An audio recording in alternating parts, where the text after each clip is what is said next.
যেমনি মা দুর্গার বিসর্জন হবে তেমনি 26-এ দিদি রেডি থাকুন, আপনারও বিসর্জন হবে।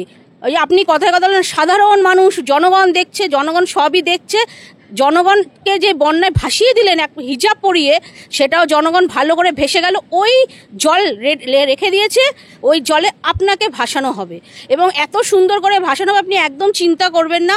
আপনার রীতিনীতি অনুযায়ী কবর দেওয়া হয়, কিন্তু যেহেতু আমরা হিন্দু, আমরা আপনাকে কবরটা দিতে পারবো না।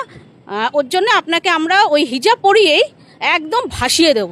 হিন্দুদের অস্মিতা থেকে যেভাবে আঘাত একটা হিজাব পরে, মানে ওই সম্প্রদায়ের মানুষকেও একটা সন্তুষ্ট রাখলেন। আমি পুজো উদ্বোধন করছি কিন্তু তোমাদের সাথে আছি, তার জন্য আজকে তার পরের দিন থেকে যেভাবে মানে বন্যা বয়েছে কলকাতার মধ্যে, যা একদিনে 11টা মানুষ মারা গেছে, এটা দিদির বিদায় নেবার সংকেতই এসছে।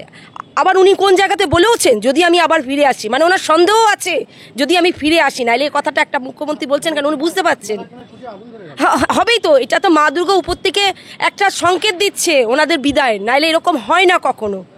সত্যি কথা, আজকে মানুষের যে বন্যার জন্য কত ক্ষতি হয়েছে, সেটাই তো বলছি। এত বড় বড় পুজো এরকম হচ্ছে কেন?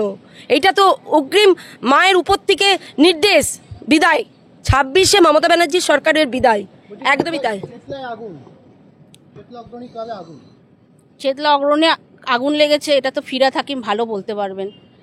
ফিরাদ হাকিমের এখন কি করা উচিত, উনি দিদিরকে গিয়ে বলবেন, দিদি আপনি কেন হিজাব পরে, একজন হিন্দু নারী হয়ে হিজাব পরে একজন হিন্দু দুর্গা, তাকে আপনি উদ্বোধন করতে গেলেন, সেটা গিয়ে জিজ্ঞাসা করবেন না? উনি বলবেন না আমার আগুন লেগেছে, চেতলাও তো দাঁড়িয়ে ছিল না নিলামে, তাদের সেই কর্তা ব্যক্তিদের বলবে দেখ আগুন লেগেছে, এটা কিছু মনে করিস না, মনে হয় আগুনটা কি কারণে লেগেছে এটা নিয়ে আলোচনা করি। জল যেরকম এটা অন্য দিক থেকে আসছে বলে এখানে বন্যা হয়ে যাচ্ছে, তাহলে আগুনটাও বলবে অন্য দিক থেকে আসছে বলে এখানে আগুন লেগে যাচ্ছে।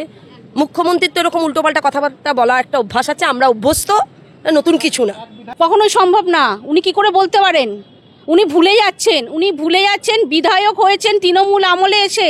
তার আগে কোথায় ছিলেন? উনি আগে ছিলেন কিন্তু বাংলায়, আবার বাংলাতেই থাকবেন।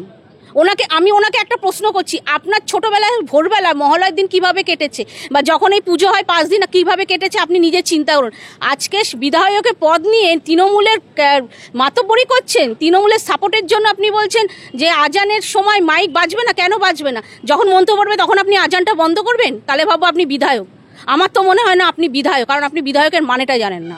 ঝামেলা হবে, এটা কেউ মানবে? বছরে আমাদের একটা 4 দিন মা আসেন বাড়িতে, পুজো হয়, সে সময় আমাদের মাইক বন্ধ করতে বলে কেউ মানবে না। এটা একটা মানে এইসব বলে একটা পশ্চিমবঙ্গের সন্ত্রাস সৃষ্টি করা, হিন্দু মুসলমানের মধ্যে ইয়ে করা, এটা ওনাদের কাজ, উনি সেটা করছেন। উনি যেরকম মঞ্চে উঠে ওইটা পড়লেন, যদি বৃষ্টি আসলো ছাতা নিতে পারতেন, উনি মুখ্যমন্ত্রী, ওনার এত সিকিউরিটি থাকে, ছাতা নিতে পারতেন। সেইটাই তো বলছি, উনি এইভাবে নাচবেন না তো আর কি করবেন? উনি তো নাচিয়েছেন, 15 বছর ধরে মানুষকে নাচাচ্ছেন, তো সবাই দেখছে, ঠিক 26-এ দেখতে পাবে।